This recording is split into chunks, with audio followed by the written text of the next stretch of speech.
Isn't it amazing how one day, and I don't just mean the same day, but that day that's particular for you, say it's your birthday, say it's Valentine's Day, but it's not just that Valentine's Day, it's every Valentine's Day where nothing goes right or everything does go right.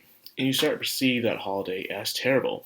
Something as the Grinch that stole Christmas. If you haven't noticed, everything the Grinch just went loose on Christmas, going off the Jim Carrey version, which I like. I don't care what no one says. I like that version.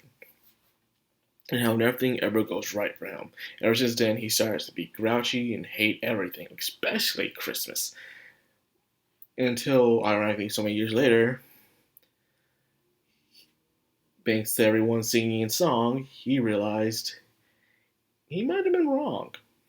And he changed of heart. And ever since then, he started to like Christmas again. Weird, right? Something about Howard Chuckles' love perspective on Christmas is a lot deeper than that. You know, imagine everything going completely wrong on one day where your life changes because of one day, which is Christmas. A robber comes in, kills your family, damages your forehead, and then you're forced to be in an orphan home. No one wants to adopt you, so you're picked up by a gang, and you spend your entire life killing others that you can't stand. The thing I didn't understand is how come he's their biggest moneymaker. Is it because he's a kid, so people underestimate him? I don't know. In New York, even people are worried of kids in New York because they're known to pickpocket a lot. They're known to steal, especially when on the train, where you get initiated to a gang, you have to make sure the person you hit has a couple of stitches, or you run up to them by a little knockout really fast.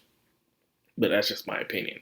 But anyways, him meeting this old shaman, this Native American shaman who does prop comics. To be honest with you, I've never really been a fan of prop comics. They never really.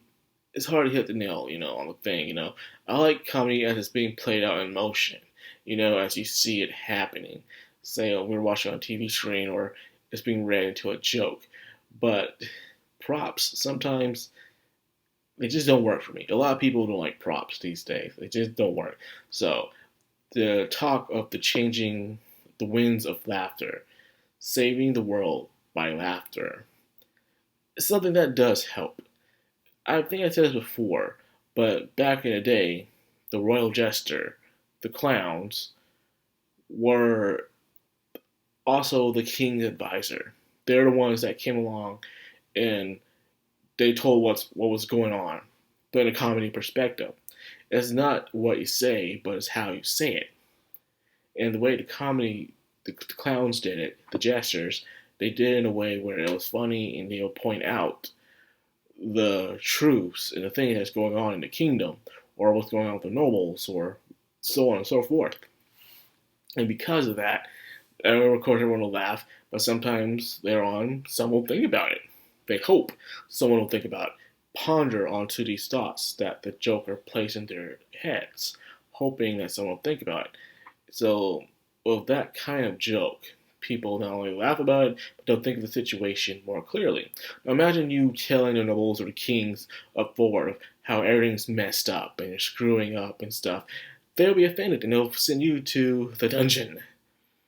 But if you do it in a joke-like way where it won't offend them and they feel like, okay, I'll think about it, it changes everything. So, of course, when people think about it, the winds of laughter, thinking how it's a joke itself, which that's the point of it. Even laughing at the idea of it is already causing an effect.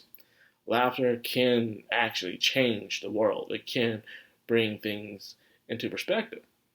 If you know, it's a black culture and back in the day, the only way for us to really get people to really listen to us and follow the entertainment was through comedy.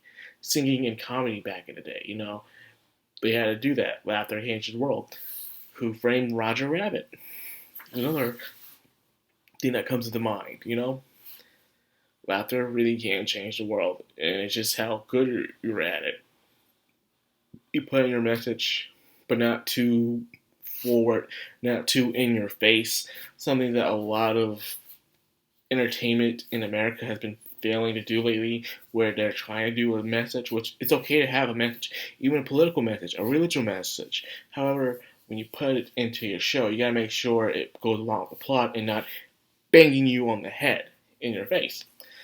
It seems like they lost that art, and that's the reason why people are turning out to it. But anyway, I'm getting a sidetrack as usual. But yes, Chuckleluff in his adventure of how he changed, how the point where even his former gang members are now his friends, and now they change as well. Even though they can't see the spirits, they're just there to cheer him on. So he even did a ridiculous joke where even Peyote himself, he laughed at him for pitying him. Not the joke itself, but it still caused him to have laughter. Nonetheless, you see how that works already. It's just working. But however, of course, the spirits that he was controlling start laughing too. But sometimes, no matter how bad it is, laughter will get someone to, they can't control themselves. They'll laugh. They have a job, serious job, but they start laughing. You can't do nothing about it, man. You can't shut them up. That's just how it is when it comes to laughter. Emotions are very strong. If you have one where you have them overcoming you, that's when you lose all control. So that's the point of laughter. Laughter is we can all get down together and just laugh at a joke, laugh at ourselves, laugh at each other, and just get along.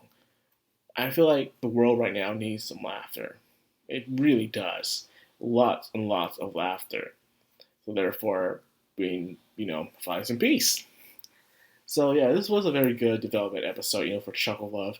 Very well. I think this was done well better than freaking Lyserg's thing, Lyserg's, it was just, you have opposite feelings about him.